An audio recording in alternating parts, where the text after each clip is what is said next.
नमस्कार, मैं डॉक्टर संतोष कुमार कोलकाता में orthopaedic and joint replacement surgeon हूँ और मैं पूर्वा इंटरनेशनल ऑर्थोपेडिक फाउंडेशन और मोमेंटम ऑर्थो केयर को हेड करता हूँ। हमने काफ़ी सारे वीडियोस बनाए हैं और उसे हमने अपने चैनल में अपलोड किया है। तो हमारे ये वीडियोस बनाने का उद्देश्य है कि जिन्हें प्रॉब्लम है, जिन्हें ऑर्थोपेडिक प्रॉब्लम है, जिन्हें आर्थराइटिस की प्रॉब्लम है, वो इस चीज़ को समझें कि क्या उनको प्रॉब्लम है और क्या इसका इलाज है और सही जगह पे जा पाएँ। आप जब अपनी चीज़ को समझिएगा तभी अपना सटीक इलाज ढूंढ पाइएगा और सटीक इलाज सटीक जगह पे होनी चाहिए, चाहे वो कहीं भी हो। और हमारी तरफ से आप कलकत्ता आने के लिए आमंत्रित हैं। आप कलकत्ता आएँ। मैं आपको आश्वासन देता हूँ कि मैं दुनिया की सबसे बेहतरीन तकनीक से, सबसे बेहतरीन तरीके से, सबसे बेहतरीन जॉइंट रिप्लेसमेंट सर्जरी मैं आपको कलकत्ता में सबसे रिजनेबल रेट्स में मुहैया कराऊंगा। तो आप यहाँ पे आने के लिए आमंत्रित हैं और आपका स्वागत है। तो आज जिस चीज़ को लेकर के हम डिस्कस करेंगे वो है घुटने का आर्थराइटिस। घुटने का आर्थराइटिस हमारे घर घर में, मोहल्ला मोहल्ला में एक समस्या है। हर किसी को, हर बुजुर्ग को ये समस्या हो रहा है, जिसे हम ऑस्टियोआर्थराइटिस बोलते हैं। और कभी कभी ये बच्चों में भी हो, मतलब कम उम्र के लोगों में भी हो जाता है, जिसे हम जेनेटिक आर्थराइटिस होता है, जैसे juvenile rheumatoid arthritis, juvenile chronic arthritis, rheumatoid arthritis, ankylosing spondylitis. तो ये सारे आर्थराइटिस कभी कभी बहुत कम उम्र में भी हो जाते हैं, घुटने को अफेक्ट कर सकते हैं। और पर ज़्यादातर केस में जो हम पाते हैं वो है ऑस्टियोआर्थराइटिस। ऑस्टियोआर्थराइटिस का मतलब है घुटने का घिस जाना, समय के साथ घुटने का घिस जाना। जैसे गाड़ी दौड़ने से गाड़ी के पहिए घिस जाते हैं, वैसे समय के साथ हर इंसान के घुटने घिस जाते हैं और इस प्रक्रिया को हम ऑस्टियोआर्थराइटिस बोलते हैं। तो ये जो घिसने की प्रक्रिया है वो अचानक एक दिन में नहीं होती है, ये कई एक सालों में होती है। पहले वो शुरू होता है, फिर कभी कभी दर्द का एक एक्यूट अटैक होता है, फिर वो बीच में दर्द ठीक भी हो जाता है और फिर वापस आता है। तो जनरली ऐसा ही होता है, early, moderate and advance osteoarthritis. अब प्रॉब्लम यह है कि ये जो ऑस्टियोआर्थराइटिस है, वेयर एंड टेयर है कार्टिलेज की, इसकी कोई दवाई नहीं है। आप बहुत कुछ मार्केट में सुनिएगा, ये तेल, ये मलहम, ये दवाई, पर इसका कोई साइंटिफिक एविडेंस नहीं है कि घुटने के घिसने को हम किसी दवाई से रोक सकें या किसी दवाई से हम उसको ठीक कर सकें। इसकी कोई वैज्ञानिक आधार नहीं है। तो हमारे हाथ में क्या है, रेगुलर मसल स्ट्रेंथनिंग एक्सरसाइजेस करना। मतलब घुटने के जो मसल्स घिस गए हैं, जो क्वाड्रिसेप्स मसल्स हैं, वो कमज़ोर अगर हो रहे हैं तो उसे हम एक्सरसाइज करके मसल्स को, मांसपेशियों को मजबूत करेंगे, अपने वजन पर नियंत्रित रखेंगे और अपने लाइफस्टाइल में मॉडिफिकेशन करेंगे ताकि घुटने का दर्द कम हो। Generally brisk walking, cycling, swimming, जिन लोगों को घुटने का दर्द है उनके लिए स्विमिंग, साइकिलिंग, ये सब बेहतरीन एक्सरसाइजेज हैं। और जंपिंग, स्किपिंग, ये सब उनको अवॉइड करना चाहिए। पर अदरवाइज आप जिम में जा करके घुटने का एक्सरसाइजेज भी कर सकते हैं, उसमें कोई प्रॉब्लम नहीं है। तो हमारे पास जो पेशेंट्स आते हैं वो घुटने का अर्थराइटिस, वो जनरली काफ़ी एडवांस स्टेज में होते हैं और वो आ करके हमसे ये पूछते हैं कि दवाई से ठीक कर दीजिए। तो अगर इसका ठीक करने का कोई दवाई होता तो मैं ज़रूर दवाई से ठीक कर देता, पर दवाई नहीं है बोल करके इसमें अगर ज़्यादा प्रॉब्लम होता है तो ऑपरेशन करना पड़ता है। अब घुटने के अर्थराइटिस से पहला तो दर्द होता है, जनरली चलने में दर्द होता है, सीढ़ी चढ़ने में दर्द होता है। कुछ समय के बाद ये दर्द रात को भी होना शुरू हो जाता है, सोते वक्त भी, बैठे रहने पर भी दर्द होता है, जलन शुरू हो जाता है। और दूसरी चीज़ जो हम देखते हैं, घुटने का मुड़ना शुरू हो जाता है, टेढ़ापन शुरू हो जाता है। तो ये जो घुटने का अर्थराइटिस है वो सबसे पहले हम एक्सरे में देखते हैं। एक्सरे में ऑस्टियोआर्थराइटिस इस तरह से दिखता है, घुटने का घिस जाना, ये हम एक्सरे में देखते हैं, इसे हम ऑस्टियोआर्थराइटिस बोलते हैं। और जो बाहर से हम देखते हैं वो ये है कि घुटने टेढ़े हो जाते हैं, जो घुटने का सीधापन है वो नष्ट हो जाता है और घुटना टेढ़ा हो जाता है। ये ऑस्टियोआर्थराइटिस की एक प्रमुख लक्षण है। तो ऑस्टियोआर्थराइटिस में ज़्यादातर घुटना जो है अंदर की तरफ टेढ़ा होता है, जिसको हम वैरस डिफॉर्मिटी बोलते हैं। और कई एक बार ये बाहर की तरफ टेढ़ा होता है, जिसे हम वैल्गस डिफॉर्मिटी बोलते हैं। वैल्गस डिफॉर्मिटी रूमेटॉइड आर्थराइटिस में ज़्यादा होता है। तो जैसा कि हमने देखा कि घुटने में एक टेढ़ापन आ जाता है और ये सूजन आ जाती है, तो इसे हम ये ऑस्टियोआर्थराइटिस के एक लक्षण है। तो ये टेढ़ापन, सूजन आना, दर्द रहना, घुटने का पूरा सीधा ना होना, घुटना पूरा सीधा नहीं होता है, पूरा मुड़ता नहीं है, अटक जाता है, तो ये सब ऑस्टियोआर्थराइटिस के लक्षण हैं जब हमें ऑपरेशन की तरफ सोचना पड़ता है। ऑपरेशन में दो तरह के ऑपरेशन होते हैं, एक होता है पार्शियल नी रिप्लेसमेंट और एक होता है टोटल नी रिप्लेसमेंट। तो पार्शियल नी रिप्लेसमेंट के बारे में लोग पूछते हैं, पर पार्शियल नी रिप्लेसमेंट हमारे देश में कम होता है, क्योंकि पार्शियल नी रिप्लेसमेंट करने के लिए उसे काफ़ी अर्ली स्टेज में करना पड़ेगा। मतलब घुटना का टेढ़ा हो जाने के पहले हमें पार्शियल नी रिप्लेसमेंट करना पड़ेगा। तो ज़्यादातर केसेस में हमें टोटल नी रिप्लेसमेंट ही करना पड़ता है, और टोटल नी रिप्लेसमेंट ही time tested, predictable, time tested operation है, जिसका कि हम वेरी हाई प्रेडिक्टेबिलिटी है। तो ज़्यादातर केसेस में हमें टोटल नी रिप्लेसमेंट ही करना पड़ता है। तो बेसिकली ये हमारे घुटने की बनावट है। तो दो हड्डियों के बीच जो गद्दी है ये ऐसे घिस जाती है, ये ऐसे घिस जाती है। तो इस घिसी हुई सतह को हम एक नए सतह से परिवर्तित करते हैं, जिसका नाम है नी रिप्लेसमेंट। इस घिसी हुई सतह को हम एक नए सतह से परिवर्तित करते हैं, इसी का नाम है नी रिप्लेसमेंट। इसमें ये फिमोरल कंपोनेंट होता है, ये टिबियल कंपोनेंट होता है, ये प्लास्टिक होता है, बियरिंग सरफेस, ये दोनों बियरिंग सरफेस है, ये और ये बियरिंग सरफेस है। तो ये हाईली पॉलिश्ड होना चाहिए। तो ये either cobalt chromium highly polished होता है, या फिर कभी कभी हम लोग टाइटेनियम नियोबियम यूज़ करते हैं, जिसे गोल्ड नहीं बोलते हैं, ये हाईली पॉलिश्ड होता है।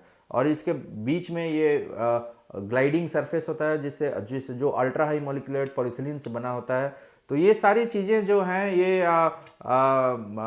बहुत सारे साइजेज़ में आते हैं। जैसे हमारे शर्ट पैंट बहुत सारे साइजेज़ में आते हैं, वैसे ये बहुत सारे साइजेज़ में आते हैं, और हर इंसान का उसके अनुसार वो फिटिंग होता है और बैलेंसिंग होता है। इसकी जो थिकनेस है वो 8 मिलीमीटर, 10 मिलीमीटर, 9 मिलीमीटर होती है। तो इसे हम बैलेंसिंग करते हैं। तो अतः हमने जो देखा कि नी रिप्लेसमेंट जो है वो पूरी तरह से एक प्रेसिजन बेस्ड सर्जरी है। मतलब इसमें मैकेनिक्स एंड मैकेनिकल इंजीनियरिंग काफ़ी हद तक इन्वॉल्व है। तो ये पूरी प्रेसिजन बेस्ड सर्जरी है। और दूसरी बात ये कि ये जो इम्प्लांट यहाँ पे बैठते हैं, तो ये कैसे बैठते हैं, ये बोन सीमेंट से बैठते हैं। तो नी रिप्लेसमेंट के जो इम्प्लांट्स हैं वो सीमेंटेड इम्प्लांट्स हैं। तो इसमें ये सीमेंटेड इम्प्लांट में पेन रिलीफ इमीडिएट हो जाता है, और सबसे बड़ी फ़ायदा है कि इम्प्लांट को जितना मजबूत होना होता है वो संग संग हो जाता है, इसलिए नेक्स्ट दिन से हम आपको पूरा वजन दे के चला देते हैं। तो ये एक मेजर फ़ायदा है सीमेंटेड इम्प्लांट्स के।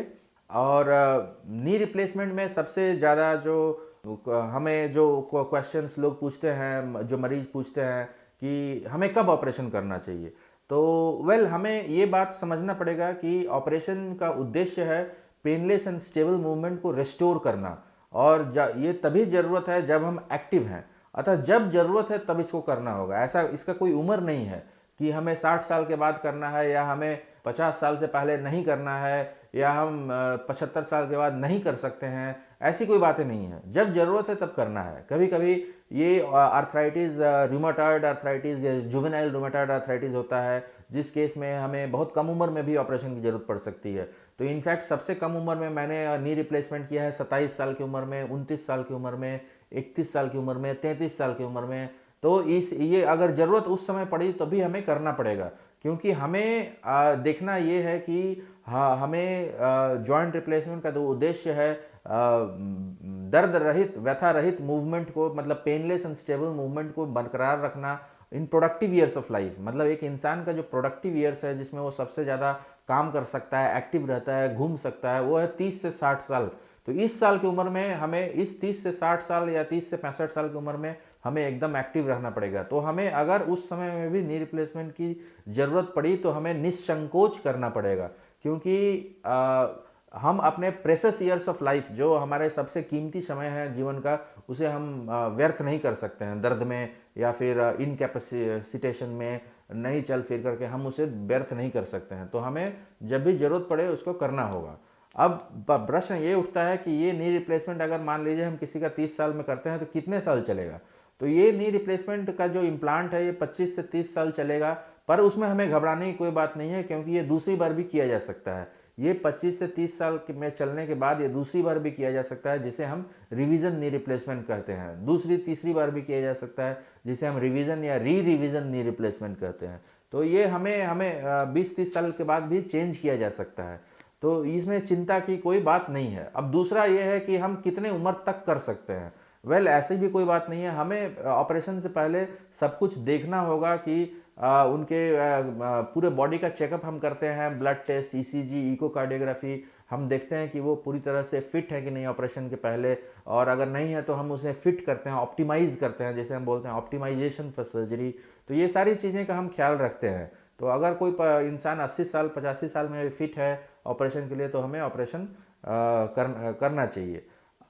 अब बात यह है कि ऑपरेशन हमें बहुत जल्दी नहीं करना चाहिए, लेकिन हमें अननेसेसरली डिले भी नहीं करना चाहिए, क्योंकि बहुत जल्दी ऑपरेशन करने से ठीक है वो रिवीजन का चांस बढ़ेगा, मतलब फिर से करने का चांस बढ़ेगा, लेकिन बहुत डिले करने से उसके रिजल्ट्स को आने में बहुत टाइम लगता है। तो एकदम घुटना टेढ़ा हो जाना, एकदम व्हील चेयर में बैठ जाना, उससे पहले ऑपरेशन कर लेना चाहिए, क्योंकि नी आर्थराइटिस का प्रॉब्लम यह है कि इसकी कोई दवाई नहीं है और ये प्रोग्रेसिव है। मतलब आज घुटना जितना घिस गया है वो 6 महीने के बाद, 1 साल के बाद और बढ़ेगा ये, और जितना टेढ़ापन आज है वो और बढ़ेगा। इस टेढ़ापन को बढ़ते बढ़ते सबसे बड़ी जो समस्या होती है वो डिसबैलेंस, चाल में लड़खड़ाहट आ जाती है, वैडलिंग गेट जिसे हम बोलते हैं। उससे फिर कमर में स्पॉन्डिलाइटिस बढ़ जाता है, कमर में दर्द बढ़ जाता है। कमर से चूंकि नसों में पैरों में नसें आती हैं, कमर से दर्द पैरों में आने लगता है, तो ये एक विकट समस्या फिर बाद में हो जाती है। तो हमें एकदम अंत तक इंतजार नहीं करना चाहिए, हमें ठीक टाइम पे ऑपरेशन कर लेना चाहिए। तो ये कॉन्सेप्ट गलत है कि नी रिप्लेसमेंट 60 साल की उम्र के आगे नहीं करना चाहिए, ये कॉन्सेप्ट बहुत गलत है। हमें ठीक टाइम पर ऑपरेशन कर लेना चाहिए, ये सबसे ज़रूरी है। दूसरी जो बात है कि सारे लोग जिज्ञासा करते हैं, पूछते हैं कि सबसे बेहतरीन वाला इम्प्लांट आप हमें लगाइएगा, जितना पैसा लगेगा उस इम्प्लांट के लिए मैं दे दूंगा। पहला बात तो यह है कि नी रिप्लेसमेंट के इम्प्लांट में पैसे का सवाल ज़्यादा आज के दिन में नहीं है, क्योंकि इम्प्लांट की दरें जो हैं वो भारतीय सरकार के द्वारा फिक्स कर दी गई हैं और वो पूरे भारतवर्ष में एक है।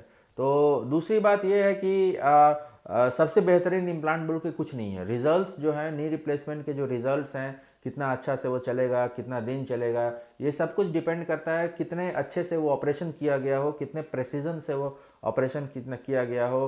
तो सबसे इंपॉर्टेंट जो है surgical technique, hence the surgeon. तो क्योंकि ये पूरी पूरी मैकेनिक्स है, मैकेनिकल इंजीनियरिंग है, ये पूरा फिजिक्स है इसमें जो इन्वॉल्व है। तो मैकेनिक इसमें प्रेसिजन, मिलीमीटर्स, डिग्रीज, इससे सब ये सबसे इंपॉर्टेंट है। इम्प्लांट ऑफ कोर्स सारे इम्प्लांट्स जो हम लोग यूज़ करते हैं वो इंटरनेशनल क्वालिटी के इम्प्लांट्स होते हैं, पर ऐसा कुछ नहीं होता है कि ये इम्प्लांट ही सबसे अच्छा है, ये मैं लगा लूँगा तो मेरा सब कुछ ठीक हो जाएगा, ऐसा कुछ नहीं होता है। तो सबसे इम्पॉर्टेंट होता है सर्जिकल टेक्निक। दूसरा है राइट टाइम पे सर्जरी होना चाहिए। बहुत लेट सर्जरी होने से सर्जरी के रिजल्ट्स में टाइम लगता है, ठीक होने में टाइम लगता है। और तीसरा है, एक और इम्पॉर्टेंट फैक्टर है अपना एटीट्यूड। आपको अपने पॉजिटिव रहना होगा, आपको अपने एक्सरसाइजेस करना होगा, आपको अपने मोटिवेटेड रहना होगा कि भाई हमें काम पे वापस जाना है। तो वो बहुत ज़रूरी है, क्योंकि आप पॉजिटिव रहिएगा तभी सब ठीक होगा। तो अपना एटीट्यूड भी बहुत इंपॉर्टेंट है। और चीज़ें जो हैं वो मल्टीफैक्टोरियल हैं, जैसे कि केवल इम्प्लांट ही नहीं, हम लोग जो बोन सीमेंट से इम्प्लांट को लगाते हैं वो सीमेंटेशन टेक्निक बहुत इंपॉर्टेंट है। हम vacuum assisted cement mixing technique use करते हैं, और आज के दिन में हम लोग हाई प्रेसिजन के लिए रोबोटिक सर्जरी यूज़ करते हैं। लाइक ये हमारा जॉइंट रिप्लेसमेंट का रोबोट है, जो एक एक्टिव रोबोट है, ये नेविगेशन यूनिट है और ये रोबोटिक आर्म है। तो ये रोबोटिक आर्म से सर्जरी होता है। तो इससे फ़ायदे क्या होते हैं कि इससे प्रेसिजन मच बेटर होता है, मतलब जो मिलीमीटर्स, डिग्रीज की जो हम बात कर रहे हैं वो प्रेसिजन मच बेटर होता है, सिमुलेटेड सर्जरी किया जा सकता है, और हमें पहले से पता होता है कि इम्प्लांट का साइज़ कितना लगने वाला है। ये सारी चीज़ें हम रोबोटिक सर्जरी में पहले से देख सकते हैं। तो रोबोटिक सर्जरी में ऐसा नहीं है कि रोबोट ऑपरेशन करता है, उसमें रोबोटिक आर्म से सर्जन करता है। तो इसके पहले जो हम करते थे वो नेविगेटेड करते थे, कंप्यूटर असिस्टेड सर्जरी, जिसे हम नेविगेशन बोलते हैं। तो नेविगेशन का ही एक्सटेंशन है रोबोटिक सर्जरी। ऐसा नहीं है कि रोबोट आकर के ऑपरेशन करता है, ऐसा बिल्कुल नहीं है। तो इससे प्रेसिजन बेटर होती है, और हम ये पूरा ख्याल रखते हैं कि ऑपरेशन के बाद मरीज को दर्द ना हो। उसके लिए हम लोग नर्व ब्लॉक यूज़ करते हैं, हम लोग पेनलेस टेक्निक्स यूज़ करते हैं। नर्व ब्लॉक का मतलब है घुटने से जो दर्द से का सेंसेशन कैरी करता है जो नर्व, उसे हम अल्ट्रासाउंड गाइड तरीके से उसको ब्लॉक करते हैं। तो ये बहुत ज़रूरी है। और उसके साथ अलग अलग तरह के ट्रांसडर्मल पैचेस हम यूज़ करते हैं ताकि दर्द ना हो। और हम ये पूरा ख्याल रखते हैं कि आपका एक्सपीरियंस पेनलेस रहे, और ऑपरेशन के बाद हम आपको नेक्स्ट दिन से चला देंगे। जिनका ऑफ कोर्स, हाँ, और एक प्रश्न जो हमारे पास आता है कि एक एक करे करना चाहिए या दोनों घुटना एक साथ करना चाहिए। तो जब अगर आप ठीक टाइम पे करें, जब घुटना बहुत ज़्यादा टेढ़ा नहीं हो, तो एक करके फिर आप 1 साल के अंदर में दूसरा कर सकते हैं। लेकिन हमारे कंडीशन में क्या है कि ऑपरेशन तब होता है जब वो काफ़ी लेट होता है और घुटने इतने इतने टेढ़े हो जाते हैं। तो एक कर देने से एक पैर सीधा हो जाता है और दूसरा टेढ़ा रहने से फिर चाल में डिसबैलेंस होती है, जब तक कि दूसरा हो ना जाए। अर्थात जो आप एक एक करके भी कर सकते हैं, लेकिन तभी वो प्रोसेस तभी कंप्लीट होता है जब दूसरा घुटना भी हो जाए। तो अगर दोनों घुटनों में बहुत टेढ़ापन है और रिपोर्ट सारे ठीक हैं, हीमोग्लोबिन ठीक है, ईसीजी इकोकार्डियोग्राफी ठीक है, तो मेरे ख्याल से दोनों घुटना एक साथ ऑपरेशन करना एक बेहतरीन तरीका है। हालांकि दोनों तरीके ठीक है, एक एक करके करना भी ठीक है, दोनों एक साथ करना भी ठीक है, पर दोनों एक साथ करना is equally safe and standard technique. मैं 2007 से 15 सालों से ज़्यादा से दोनों घुटने एक साथ एक ऑपरेशन में कर रहा हूँ।